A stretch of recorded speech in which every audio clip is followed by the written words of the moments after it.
Yes, at this point, we want to invite Mr. Arvind Bundun. He's the Director of Mauritius Tourism Promotion Agency.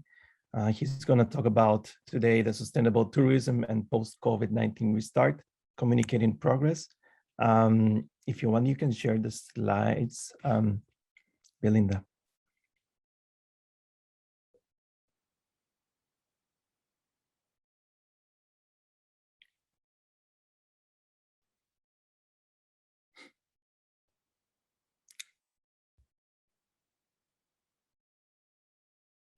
Belinda, are you there? If not, I could also share my presentation.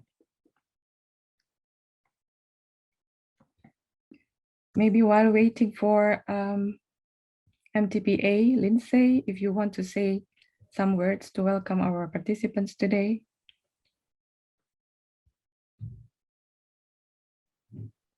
You are still on mute. Thank you very much. I'm sorry if I'm a bit late. I was taken up with some very important issues here. I wish to welcome everybody actually to this Zoom conference.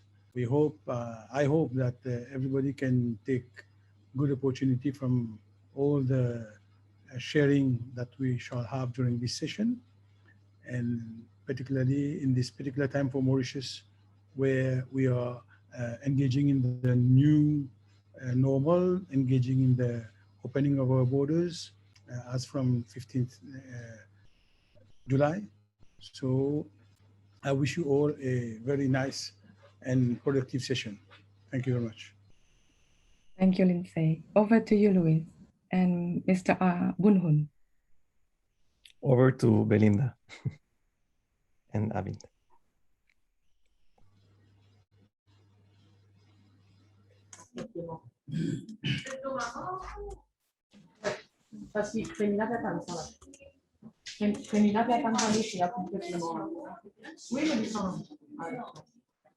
Can you see the screen? Yes, we can. Okay.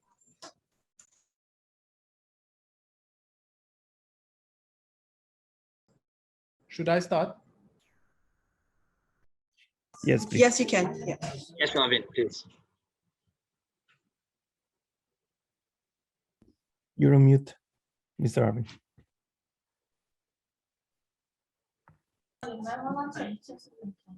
Marvin, you're on mute. Marvin, please unmute yourself. Unmuted myself. Now it's okay? Now it's okay, yeah. Very good afternoon to all of you. Thank you very much for giving me the opportunity to talk a little bit about Mauritius. As you might be aware, Mauritius is heavily dependent on tourism. It's one of the major economic pillars of the economy, employing around 120,000 persons, be it direct, indirect, catalytic, or induced. And for the past 18 months, the tourism industry is at a halt. And we sort of feel paralyzed in terms of economy with a negative growth this year. And actually, we really look forward to opening our borders very soon and gradually. Actually, recently, it has been very difficult for Mauritius. Besides COVID-19, which has impacted on the entire world and on the entire tourism industry, we also had the hard luck of having a major wreck. There was this ship, the Wakasha, which wrecked just outside our ocean, against our reef, actually, whereby we had a lot of negative publicity by international press. So we had to readdress this issue. Then there came the decision there came the decision to restart, to start thinking again. Because if you would look at the international press, you would believe that 97% of our waters was covered with oil, whereas it was just the fact that we had only 3% of our beaches which were being impacted. And right now, as we speak today, the depollution process has gone very well. And today, all these parts of the beaches are open. So there was the need to readdress the market. That's when we decided to launch the Mauritius Now campaign. First, so that we could actually tell where we were, we could seduce, and we could bring real figures and facts to the audience. And that's when we decided, through newsletter, live cameras, we had around 16 live cameras all around Mauritius, and then so that we could reassure our international travelers that Mauritius is still beautiful and not heavily impacted. Actually, as we are today, we are eventually on an opening phase. Phase 1 and phase 2. As you might guess, opening of a small island like Mauritius is extremely difficult because, first of all, it's 1 million persons, a population. Then we are heavily dependent on tourism. If we don't open our borders, there would be loss of employment, which we don't want to happen. That's one of the reasons we decided to open Mauritius in 2 specific phases. The phase 1, whereby we are addressing the safety. So the phase 1 would be, we would accept vaccinated and unvaccinated guests. Unvaccinated guests would have to undergo a PCR test prior to the arrival. Upon arrival at the airport, on day 7 and day 14. And they have to stick to a fully in-room quarantine. These are for the unvaccinated guests. Whereas for the vaccinated guests, again, test prior to arrival. Upon arrival at the airport, they have a test, a first test. Then upon receiving the result of their test, subject to a negative test, then they go to a resort whereby they can avail of all the facilities of the resort, because first of all, in these resorts, the staff is vaccinated and the immediate household also is vaccinated.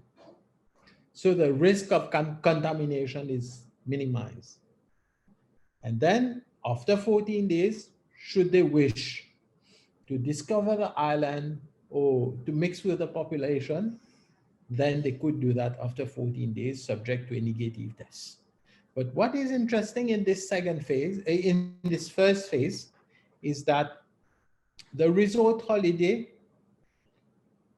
is applicable for any length of stay, which implies that if a tourist wants to stay for 4 nights or 5 nights, he can still do that. But he would be transferred from the airport to the hotel and from the hotel to the airport through a strict sanitary corridor. This would be the first phase of our opening, which ranges from 15th of July till 30th of September. Then the second phase would be the grand opening. And for Mauritius, actually, why we chose October, because it is the start of the high season. And as from 1st of October, all vaccinated guests will be allowed entry to Mauritius, subject to a negative PCR, 72 hours. And they land in Mauritius, they can just go to their hotels or go to any properties, subject to obviously a negative test, and they don't have any quarantine measures. And for unvaccinated, they will still have to do the in-room quarantine. This is a little bit the phase opening that we are adopting to open Mauritius for the tourism industry. I would like to highlight that right now, this is this has been possible because our vaccination campaign rollout has been extremely encouraging. Today, as we speak, we have already reached a milestone of around 550,000 persons vaccinated. And we expect to attain herd immunity by end of September. That's when we would be able to open Mauritius by first week of October. So, well, this is a little bit the status of Mauritius right now. Actually, referring to sustainable Mauritius, I would say, Mauritius has long embarked on a sustainable path, and actually, and this has started quite some time back, and especially when I talk about in the industry, Mauritius has always been known as a small destination with legendary service. And we have always put our employees, our frontliners at the heart of the industry. And this has been possible because, as you are aware, Mauritians come from 4 parts of the world. And this allows us to portray authenticity, 4 different cultures and traditions, 4 different religions, and 4 different cultural values. And this is one of the assets of Mauritius. And now, with the tourism industry at a halt, what we've been working very closely with Sustainable Island Mauritius to promote local artists. As you're aware, most of our hotels were closed during this time, and these local artists were not performing. So we have been working a lot with Sustainable Island Mauritius to promote them virtually. And in terms of the industry, in terms of properties, if you look at the tourism industry where we started, before getting an authorization to construct a property, you have a lot of criteria to respect. First of all, you have your environmental impact assessment to submit. Then nowadays, in certain properties, as we are giving licenses to hoteliers to construct, they need to have their own water treatment plants. They have to use a certain percentage of electricity, solar panels. There are certain properties who are producing their own water. There are certain properties, we are always encouraging, for instance, duty-free vehicles with electric engines. There are a lot of aspects that have already been considered. And the path to sustainability is not a sudden path. It's not abrupt. It's, first of all, it's very costly. Secondly, it has to be done in phases. And I think Mauritius ticks all these boxes.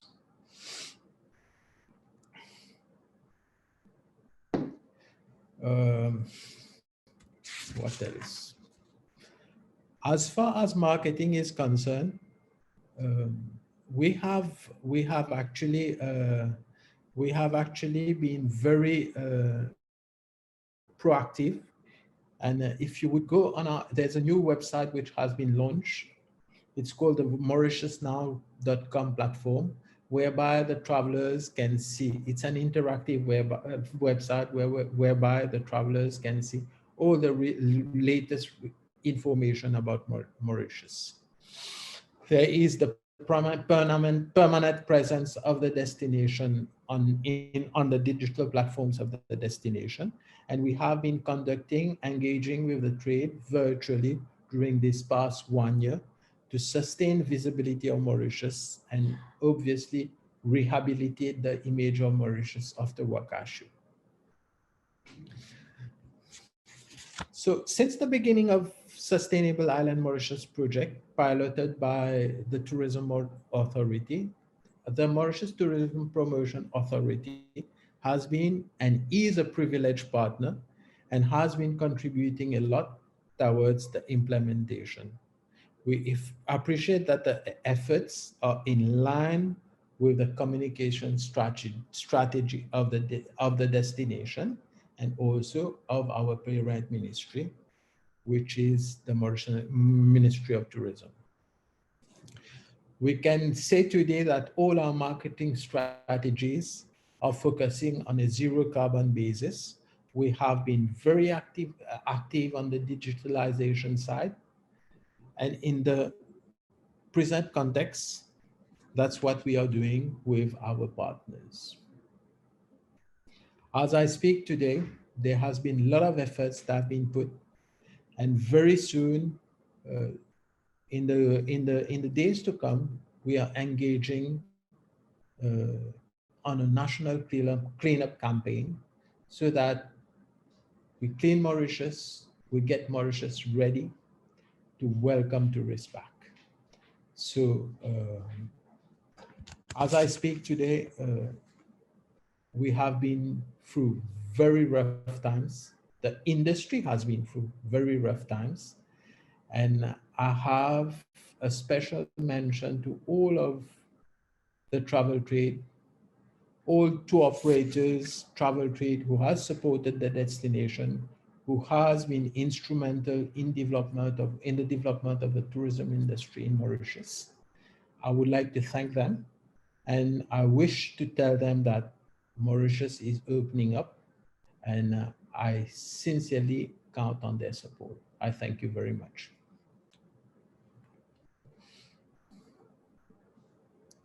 Thank you, Mr. Bundun. And maybe before we move forward to the next sessions, we have 2 questions. If you don't mind to maybe share some further information.